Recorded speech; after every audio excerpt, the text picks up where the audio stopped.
வணக்கம் நண்பா. நம்ம இப்போ பார்க்க போகிறது என்னென்னா ஃப்ளம்மிங்கை பற்றி தான் பார்க்க போகிறோம். இந்த லைன் பார்த்தீங்கன்னா மோட்டார்லேருந்து வரக்கூடிய டைரக்ட் வாட்டர் லைன் தான் பார்க்க போகிறோம். பாருங்கள், கிளாம்ப் அடித்து நீட்டாக மார்க் பண்ணி கிளாம்ப் அடிச்சிருக்கோம். பாருங்கள், மோட்டருக்கான பவர் சப்ளை ஒயரிங் கொண்டு வந்திருக்கோம். பைப் லைன் எப்படி நீட்டாக அடிச்சிருக்கோம் பாருங்கள். இது வந்து பார்த்திங்கன்னா டைரக்ட் வாட்ரு. மோட்டார் போட்டால் டைரெக்டாக இங்கேயே பிடிச்சிக்கிறது, ஓஸு போட்டு பிடிச்சிக்கிறது.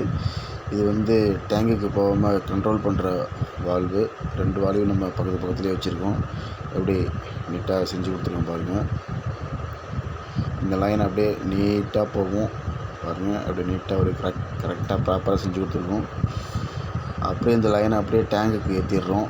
மேலே டேங்குக்கு ஏற்றியாச்சு. அடுத்தது பார்த்திங்கன்னா இந்த லைன் அப்படியே டைரெக்டாக வந்து கிச்சனுக்கு வரும். நேராக கிச்சனுக்கு வரும். அப்படி கரெக்டாக நம்ம ஒர்க் பண்ணி கொடுத்துருக்கோம் பாருங்கள்.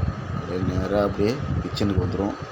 கிச்சன்லேருந்து வந்து சிங்கு தொட்டிக்கு மோட்ரு போட்டால் தண்ணி பிடிச்சிக்கிற மாரி சிங்கு தொட்டிக்கு கொண்டு வந்திருக்கோம் பாருங்கள். இந்த ஒர்க் உங்களுக்கு பிடிச்சிருந்தா ஒரு லைக் பண்ணுங்கள், ஷேர் பண்ணுங்கள். நம்ம சேனலில் இன்னும் நிறையா பேர் சப்ஸ்கிரைப் பண்ணாமல் இருக்கீங்க, ஒரு சப்ஸ்கிரைப் பண்ணிக்கிங்க.